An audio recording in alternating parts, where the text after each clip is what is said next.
Hello, it's Jeffrey with Real Nifty Vintage, and today I'm going to go over how my antique booths are doing.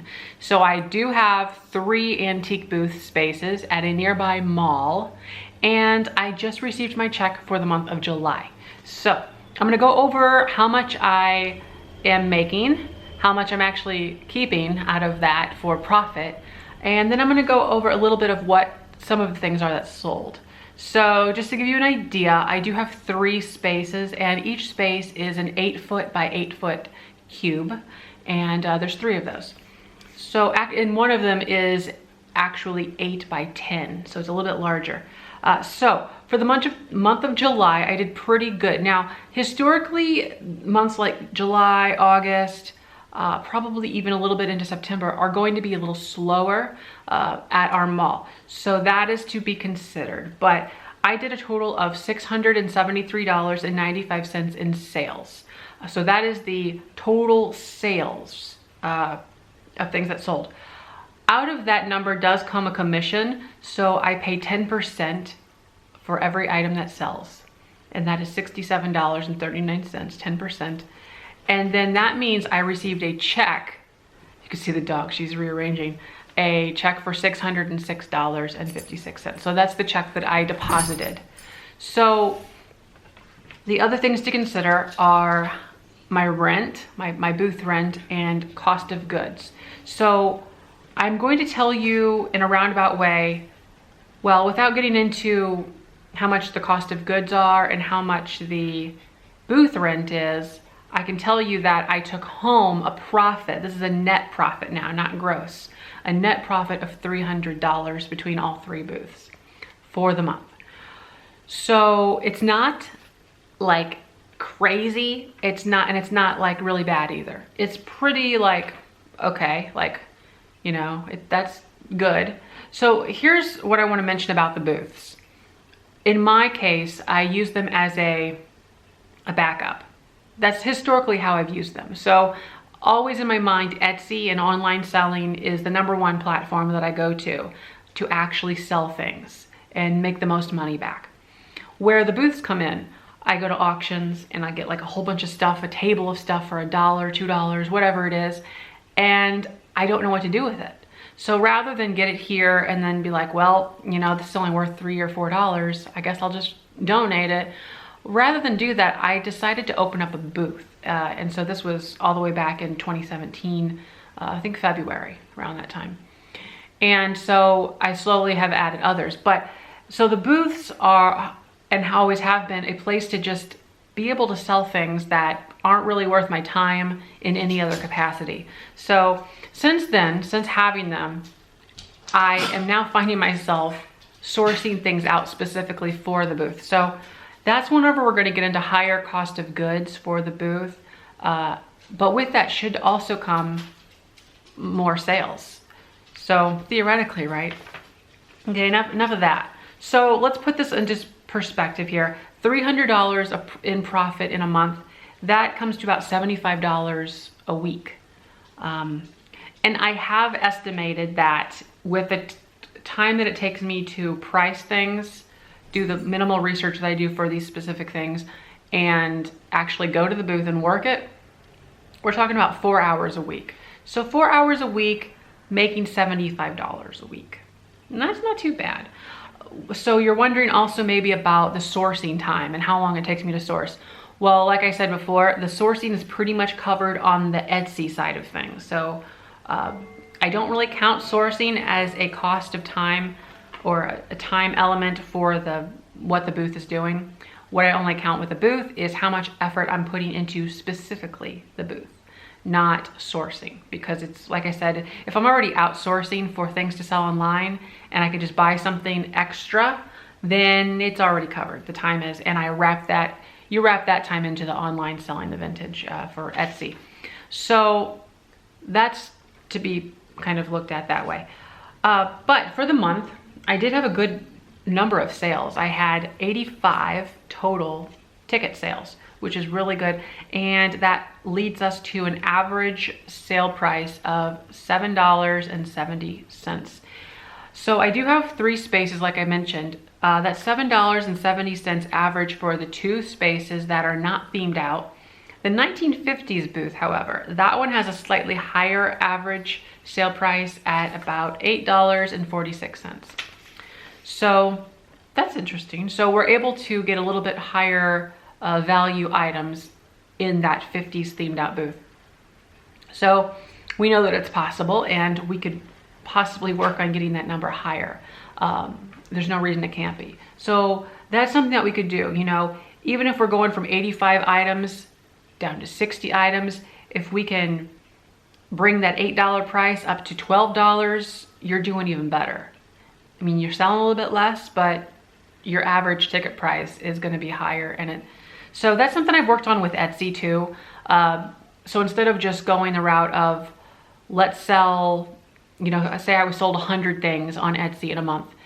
Well, if every one of them is averaging me, it was about, like, say $17, why go to all that hassle whenever I could focus on better quality stuff, bring my average up so that it's not $17 per item, maybe we're talking $35 an item. So now I don't have to sell $100 worth, or 100 items, I could sell 50 items and have the same profit. So that's something that I've been working on with Etsy. But as far as the booth, I haven't really delved too much into that yet, because it hasn't always, well, I said it before, the booth is sort of this background thing that's happening, but I am trying to do better with it and sort of step up that game too. So with that, we do have a slightly higher cost of goods on some of these things. So let's also talk about the towels. So I have towels, they're new in my booth that I'm selling. I buy them wholesale and then resell them. So I buy them for $3.75 each, and I'm basically doubling my money and selling them for $7 in the booth. So again, that's $7 minus 10% commission minus booth rent, however you want to work that out. But I did sell 3 towels in the month of July, and I think that's the month that I really started putting them out there. So opening month, I sold 3 towels. Not the best, but it's one of those things where didn't have to go out and source it. It doesn't take up a big footprint. We're talking like this much space hanging on the wall. So they're selling, which is the main part. Soap, however, I have bought and sold in the past soap from naturalsoapwholesale.com, and it's doing pretty good. So I pay about $2 a bar for the soap, and I'm basically doubling the money there too. So, and I'm selling them, so I sold 6 bars of soap. I'm selling the individual bars for $4.95.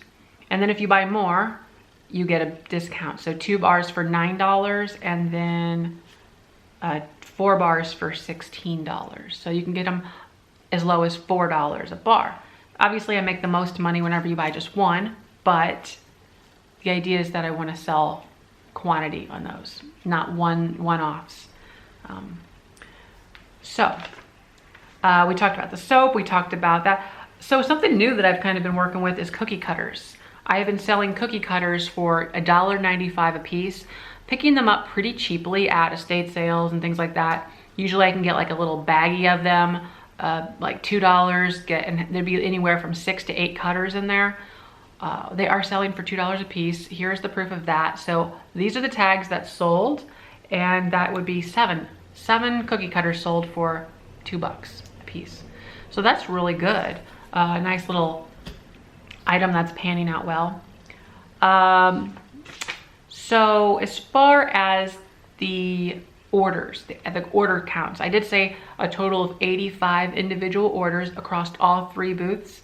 But I do have that broken down even further. So in the 1950s theme booth, I had 23 sales, and then the other 2 booths, 62. So that's about 30, and 23. Okay. So not terrible. So that's very interesting. I don't know. It's just interesting. So those are the things I've written down. Now, some interesting things that I sold. I did sell this, actually, this really neat. I was wondering if it was ever going to sell, but it's this lacquerware Japan like jewelry box thing, and it has like the thing and it opens, it has like a music and all this. It sold for $39.95, and that was in the 1950s booth. I had that in there. So there's the ticket there, $39.95, and it's sold. So that's an example of something that sold for a good amount. And then also I bought a little Amish butter print blue Cinderella bowl one time. I think it was 50 cents or something, and it sold for $6.50. So now why I had it for $6.50 is because there was a chip on it, and this was just like a, what do you call that? A burn and churn, is that what they say? Yeah, where you just buy it and you flip it quick just to get that stuff moving out. So those were some interesting things. But like I said, yeah, the 50s booth is doing pretty good. Now the other two booths that aren't really themed like the 50s, I mean, one looks like a barn and the other one looks like nothing in particular. I did sell some things that were interesting. I had a white shelf in there that I bought at an auction for $12, and I thought I was going to be using this, I think they called it a crock shelf at the auction, and I thought I was going to be hanging on to that, but somebody said, you know, I think I even had not for sale on it, and they still wanted me to sell it. So they messaged me on Facebook. That's how they get into contact with me. And they said they asked if I would be willing to sell it, and I said for $75, yes. And they bought it for $75. So I did sell a white hutch for $75, and then a gumball machine that I wasn't planning on selling either. The gumball machine I paid, I think, about $12 as well. Funnily enough, if that's a word, funnily enough, I bought that gumball machine at the same mall that I'm renting in from another dealer who had it for $12. I'm not sure why. So I bought it. I had it down in my little ice cream parlor looking thing in my basement for a while. Then I decided that, well, I could make more money if I actually fill the thing up with gum, stick it in one of my booths, and sell each piece of gum for 25 cents. And while that worked, ultimately I ended up just selling the machine. I did manage to empty the quarters out of there one time.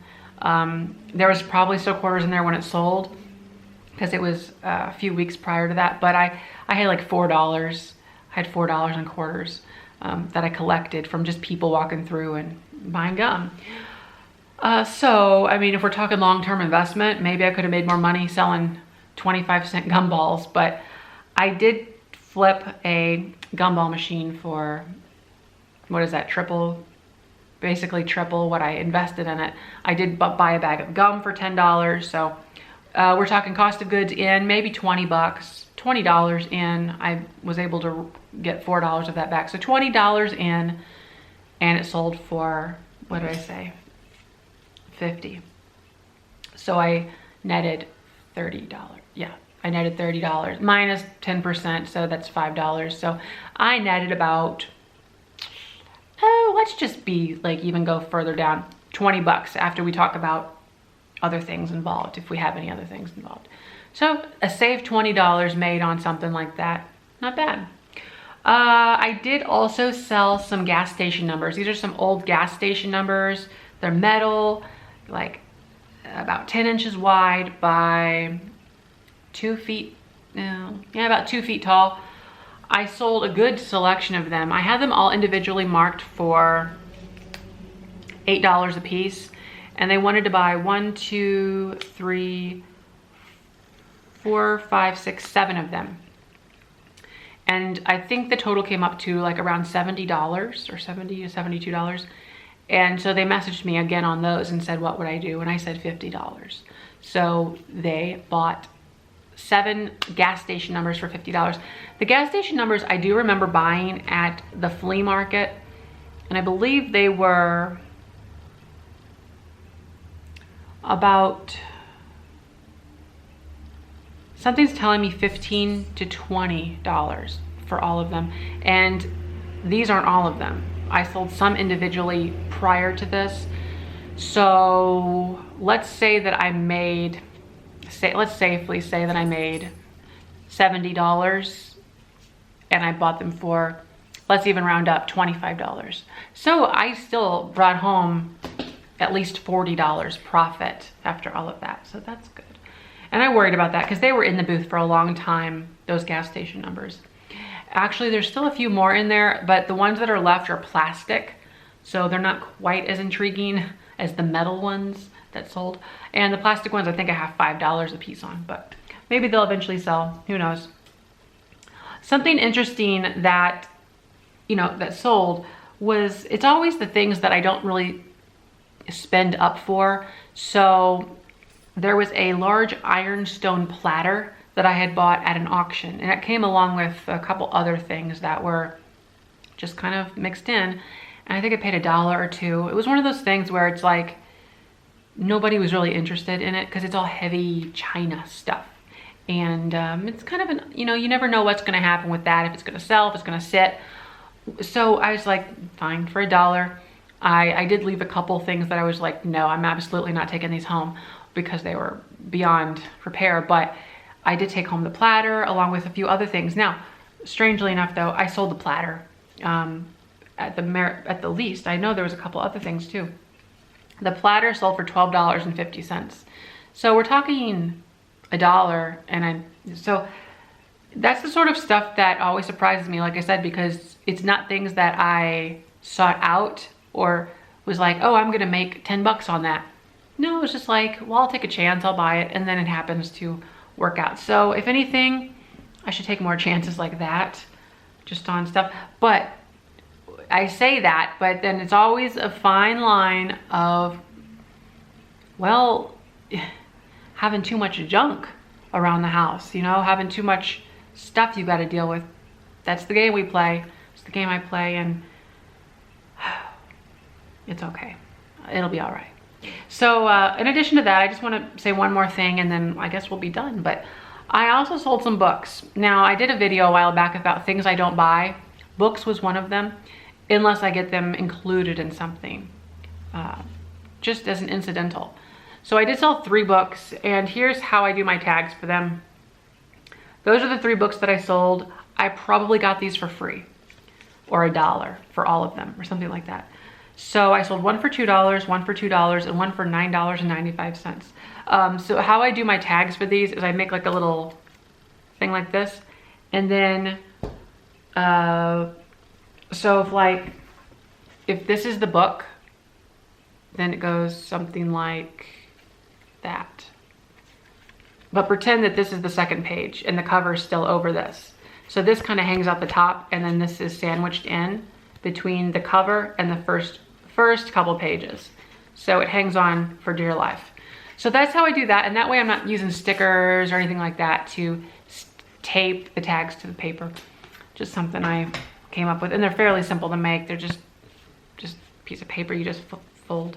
But anyways, all in all, the month was pretty good. I am currently running a sale in my spaces for the month of August. I'll get back with you on how that turned out in my next video on how the booth is doing. So hopefully that will be pretty good. Another little surprise, if you made it this far in the video, I am going to be teaming up with Tanya I think it's going to be on her channel, and the Pudgy Picker for their, what they call that. I think it's called Booth Talk. Oh, I'm not sure. Basically, it's a chat with the 3 of us. I think usually Tam at Tam's Place is involved, but it's, I think, at least 3 people, and we're going to be talking about the antique booths, and well, we all do have antique booths, so we'll be kind of chatting back and forth, and that'll be really fun. So if you want to watch out for that, that will be coming up in September. So I actually can't really say much more about it yet because I'm not sure on all the details, but otherwise, just watch out for that on one of their channels. But for now, I think I'm gonna go ahead and wrap this up. Hopefully you enjoyed the little chatty choot. I don't know, a little goofy. But thanks for watching, and don't forget to like, comment, and subscribe. Bye-bye.